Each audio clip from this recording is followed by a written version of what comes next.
इसमें बहाना भी नहीं बना सकते कि हम आउट ऑफ स्टेशन हैं। उपभोक्ता आयोग का संचालन किया जा रहा है। हर जिले में ई हियरिंग प्रारंभ हो गया। यहाँ पे उपभोक्ताओं से संबंधित मामले आते हैं। उपभोक्ता वो होता है जो किसी भी सामान का लेन देन करते हैं जो आपस में। लेकिन अभी तक आप लोगों के द्वारा कितने लोगों को जो है राहत पहुंचा दी? अभी तक मेरे कार्य पद को ग्रहण करने के बाद कम से कम 2000 लोगों का मैं निराकरण किया हूँ।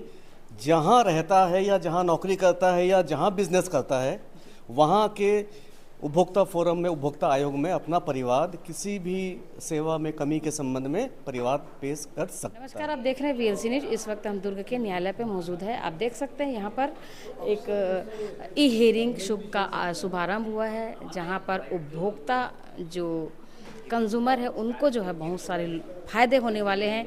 इन फ़ायदों के बारे में यहाँ के जो उपभोक्ता फोरम ई हियरिंग का शुभारंभ हुआ है, जिस पर जिला उपभोक्ता विवाद प्रतिशोध आयुक्त दुर्ग छत्तीसगढ़ के द्वारा यहाँ पर आयोजन किया गया है, जहाँ पर जो कस्टमर है उनको बेनिफिट होने वाला है। क्या बेनिफिट होने वाला है पूरी बात करते हैं। यहाँ पर अध्यक्ष छत्तीसगढ़ राज्य उपभोक्ता विवाद प्रतिशोध आयुक्त रायपुर छत्तीसगढ़ के जो मुखिया है वो यहाँ पर पहुँचे हुए हैं। आइए बात करते हैं और कुछ जो दुर्ग शहर के जो जाने माने वकील हैं उनसे भी बात करते हैं कि आखिर कस्टमर को किस तरह से फ़ायदा होने वाला है। अमित सरकार, एडवोकेट ध्रुव। सबसे बड़ा इम्पोर्टेंट रोल ये है क्षेत्राधिकार। पहले 2019 में जो छत्तीसगढ़ कंज्यूमर प्रोटेक्शन एक्ट आया, 86 में क्षेत्राधिकार जहाँ पे कॉज ऑफ एक्शन होता था, क्षेत्राधिकार वहीं पे कंज्यूमर फोरम में परिवाद पेश किया जा सकता था।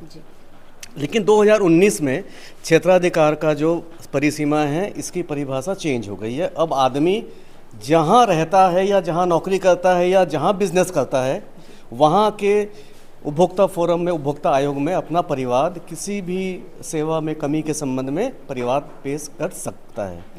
अब ये मान लीजिए ध्रुव का कोई प्रकरण है, आदमी रह रहा है बॉम्बे में, तो बॉम्बे में कंज्यूमर फोरम में वो कंप्लेंट फाइल कर सकता है। जब नॉन एप्लीकेंट को जब यहाँ सूचना आती है बॉम्बे से, तो इसको यहाँ बॉम्बे भागना पड़ेगा पेशी के लिए, वहाँ एडवोकेट नियुक्त करना होगा। क्योंकि अब ये ई हियरिंग चालू हो गया है ऑल ओवर इंडिया में। अब कोई भी आदमी, चाहे बॉम्बे का कंप्लेंट हो, चाहे भारतवर्ष के किसी भी जगह का ये कंप्लेंट हो, ऑनलाइन ई हियरिंग के माध्यम से यहीं बैठ के बॉम्बे के पेशी में उपस्थित हो सकता है, बहस जो है कर सकता है। ये सबसे बड़ा इम्पोर्टेंट रोल है। इससे पहले सब सुविधा नहीं, इसके पहले ये सुविधा नहीं था। अब ये क्षेत्राधिकार की वजह से ये एक मील का पत्थर है जो सभी कोर्ट के लिए एप्लीकेबल है और सभी के लिए ये आपका इम्पोर्टेंट है। ये ज़्यादातर किनको फ़ायदा होगा सर? सभी को फ़ायदा होगा, एडवोकेट को फ़ायदा होगा, कंज्यूमर्स को फ़ायदा होगा, जो अनावेदक गण हैं उनको भी मतलब आपका मतलब इम्पोर्टेंट है इसमें। क्योंकि आदमी को दूसरे स्टेट में कंज्यूमर फोरम में, अलग अलग जगह के कंज्यूमर फोरम में जाने की आवश्यकता नहीं है। खुद अपना ऑनलाइन में अपना अपीयरेंस कर सकता है यहीं बैठे बैठे।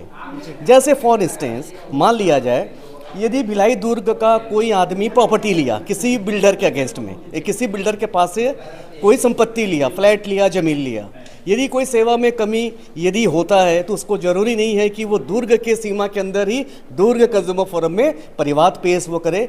आदमी जहाँ नौकरी कर रहा है, यदि आदमी किसी चेन्नई में नौकरी कर रहा है, चेन्नई में रह रहा है, तो चेन्नई में दुर्ग के बिल्डर के अगेंस्ट में परिवाद पेश कर सकता है।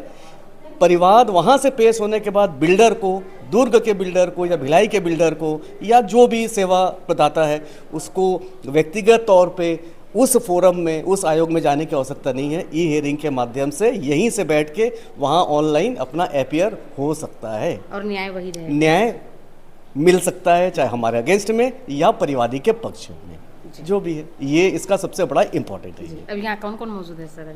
अभी यहाँ पे हमारे अध्यक्ष महोदय हैं, संतोष कुमार साहब हैं, और 2 ये मेंबर हैं, एक ये वाजपेयी मैडम हैं और एक ये ठाकुर मैडम हैं, और अभी लगभग सभी एडवोकेट भी उपस्थित हैं, है ना, उपस्थित थे, और आप लोग तो हैं ही हैं। जी जी, बहुत बहुत धन्यवाद सर। जी, आज के विषय में कुछ कहना चाहिए? आज के विषय में ये कहना है कि शासन की हमेशा से यही कोशिश रही है कि सस्ता और सुलभ न्याय दिलाया जाए। आज के बाद से जो ई हियरिंग शुभारंभ हो रहा है, इसमें बहुत सी प्रक्रियाओं के कारण जो समय में खर्चा भी होता था और जो समय बर्बाद होता था, अब वो नहीं होगा। ई हियरिंग के कारण अब बहुत ही सस्ता और सुलभ हो गया है। वकीलों के लिए भी और मुवक्किलों के लिए भी बहुत ही सिंपल हो गया है कि वो एक जगह से बैठ के ही पूरी हियरिंग कर सकते हैं। तो जो समय की जो मतलब वो बचत होगी और इससे सभी को फ़ायदा होगा। Thank you sir. परिचय बताएंगे सर? यू। एडवोकेट पवन अवस्थी। नीरू ठाकुर जी, आज की जो रूपरेखा तैयार हुआ, ये कहाँ कहाँ पर इनकी शुभारंभ हुई है और इनमें कैसे लोगों को जो है सुविधा मिलेगी? आज जो ई हियरिंग का जो यहाँ प्रारंभ हुआ दुर्ग शहर में, पूरे छत्तीसगढ़ में 16 ज़िले में पहले भी चालू हो चुका था और आज ये हमारा ज़िला है 17वां ज़िला है। पूरे जितने ज़िलों में राज्य उपभोक्ता आयोग के द्वारा जिला उपभोक्ता आयोग का संचालन किया जा रहा है, हर ज़िले में ई हियरिंग प्रारंभ हो गया। माननीय हमारे गौतम चौरड़िया सर न्यायाधीश जो हमारे जस्टिस हैं, उनकी ये इच्छा थी कि पूरे प्रदेश में हम इसको लागू करें और आज उनकी अवधारणा के हिसाब से पूरे प्रदेश में ई हियरिंग चालू हो गया। और जैसे आपने जाना कि अधिवक्ताओं के माध्यम से कि यहाँ पर अधिवक्ता अगर उपस्थित नहीं हो पा रहे हैं, दूसरी जगह है, दिल्ली में है, सुप्रीम कोर्ट में, हाई कोर्ट में है, उनका केस यहाँ लगा है, तो वो अपने ई हियरिंग के माध्यम से इस कोर्ट को भी अटेंड कर पाएंगे, जिससे उनका समय भी बचेगा और उनका जो उनके लोग हैं, जो उपभोक्ता है, उनको भी लाभ मिलेगा इसका और सुनवाई जल्दी होगी। ज़्यादातर यहाँ पर किस तरह के जो मामले ज़्यादा आते हैं?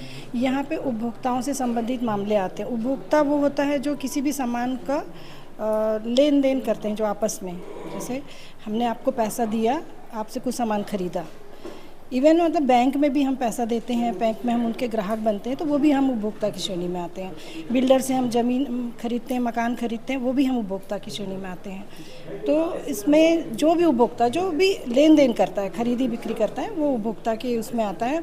चाहे आप 10 रुपये का सामान खरीदो, 1 रुपये का खरीदो या 1 करोड़ का खरीदो, सभी उपभोक्ता आयोग की श्रेणी में आएंगे। क्या इसको बहुत पहले आ जाना चाहिए था? नहीं, शुरू से चल रहा है यहाँ तो जैसे अभी शुभारंभ की बात जैसा नहीं, ई हियरिंग अब स्टार्ट हुआ है। ई टेक का ज़माना है, हाई टेक का ज़माना है। कोर्ट तो पहले से चल रहा है, लेकिन ई हियरिंग अब स्टार्ट हुआ है क्योंकि हाई टेक हो गया अब सारा समय, तो न्यायालय को भी अपडेट किया गया है, न्यायालय में भी अपडेट चाहिए, अपडेट हो गया, तो ई हियरिंग अब चालू हुआ है यहाँ पर।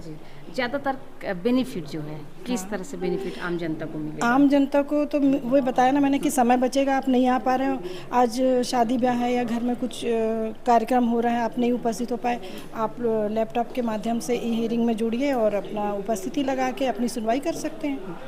जैसे किसी भी चीज़ के जैसे बोलते हैं कि पेचीदा है, जनरली मिडिल फैमिली के लोग ये सोचते हैं कि अगर हम उपभोक्ता फोरम में अगर आवेदन देते हैं तो बहुत लंबा समय हो जाता है, जिसके चलते उन लोग बोलते हैं कि छोड़ो हटाओ, नुकसान हुआ तो हुआ, लेकिन कई लोग आते नहीं हैं। क्यों नहीं आते? इसका एक कारण है कि जब कोरोना हुआ था तो 2 साल का जो पीरियड ऐसा था जिसमें बिल्कुल लॉकडाउन लग गया था और कार्रवाई नहीं हो रही थी, तो केस की बहुत ज़्यादा पेंडेंसी बढ़ गई थी। और अब धीरे धीरे जैसे जैसे अब प्रकरण चालू हुए, तो पहले पुराने केसों को प्रकरण को निपटाया जा रहा है। इसके कारण 2 साल का जो गैप हुआ, इसलिए लोगों को लगता है कि लंबा हो गया, लेकिन कुछ ऐसी कार्रवाई होती है जैसे कुछ जैसे अभी एक केस हुआ था, गैस सिलेंडर फट गया था तो उसमें काफ़ी क्षति हुई थी, तो वो केस 6 महीने के अंदर निपट गया और उसको उसका लाभ मिला। मतलब अपने भिलाई का ही केस है, प्रिया झा करके है, भिलाई में रहती है, उनके घर में गैस सिलेंडर फट गया तो उनके फादर को काफ़ी लॉस हुआ और अनफॉर्चुनेटली उनकी मृत्यु हुई। तो उपभोक्ता आयोग के द्वारा उनको लाभ मिला, 3-4 महीने के अंदर ही मिल गया था उनको लाभ। लगभग कितने लोगों को आपने, जो उपभोक्ता फोरम के लोगों को आपने न्याय दिला पाए हैं?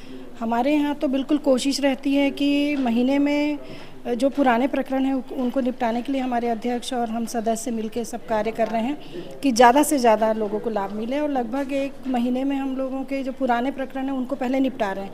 तो 2016, 17, 18, 19 के प्रकरण थे, वो भी पेंडिंग थे, तो अब हमारे यहाँ 2018, 19, 20 तक के प्रकरण के निपटारा हो चुका है। अब नए प्रकरणों को हम लोग स्टार्ट कर रहे हैं। 1 महीने में लगभग कितने जो है? देखिए, महीने में देखा जाए तो 20 दिन का कार्यकाल होता है ना, सैटरडे संडे छुट्टी होती है, तो 20 दिन में आपका 70 से 80 प्रकरण हम लोगों के उसमें आदेश पारित हो रहे हैं। कभी कभी कम भी होता है, जी, मतलब रेशो हाँ हाँ 19-20 का रहता है। बहुत बहुत धन्यवाद। संतोष कुमार हूँ, यहाँ का अध्यक्ष 2023। जी, अध्यक्ष महोदय जी, हम आपसे ये जानना चाह रहे हैं कि आज जो रूपरेखा है दुर्ग शहर में तैयार हुआ है, तो इनसे बहुत सारे लोगों को जो है सुविधा मिलेगा, लाभ मिलेगा, लेकिन अभी तक आप लोगों के द्वारा कितने लोगों को जो है राहत पहुंचा दी?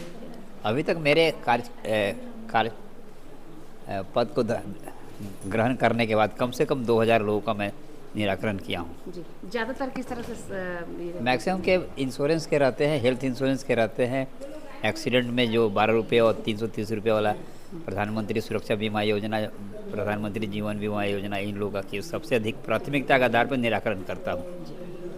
और फिर कृषि बीमा का, ये इस तरह का केस का सबसे प्राथमिकता के आधार पर हम लोग निराकरण कर रहे हैं। सर, ई हियरिंग क्या है? ई हियरिंग है कि कोई भी पक्षकार, अब तो ई जागृति के माध्यम से परिवाद पत्र प्रस्तुत किया जा सकता है, उसका जवाब दावा भी प्रस्तुत किया जा सकता है। अब पक्षकार चाहे तो अपने, अगर दुर्ग शहर में नहीं है, व्यक्तिगत रूप से उपस्थित नहीं हो पा रहे हैं, तो ई हियरिंग के माध्यम से, मोबाइल के माध्यम से भी तर्क प्रस्तुत कर सकता है, अपना पक्ष प्रस्तुत कर सकता है, दोनों पक्ष। सर, अभी आप लोग ऑनलाइन बात की है, किन से बात की और किस तरह का बात की? Honourable state president honourable Shri Gautam Chowdiah sir हैं, न्यायमूर्ति गौतम चौड़िया सर, उनसे बात किया हम लोगों ने। और उनके साथ रजिस्ट्रार थे, उपभोक्ता आयोग के राजकीय उपभोक्ता आयोग के रजिस्ट्रार श्री श्रीनिवास तिवारी जी थे, उनके साथ फिर सदस्य प्रमोद वर्मा जी थे, और अन्य भी लोग, उनके ज्वाइंट रजिस्ट्रार मोना चौहान जी थी। ये लोग सभी लोग के साथ बात किया जी। अब क्या होने वाला है सर? अब क्या होने वाला है कि अब है कि अगर पक्षकार इच्छुक हो या उनके अधिवक्ता इच्छुक हो, असमर्थ हैं यहाँ पे आने में, तो फिर वो ई हियरिंग के माध्यम से, वर्चुअल ही हियरिंग के माध्यम से पक्ष अपना रख सकते हैं। धन्यवाद सर।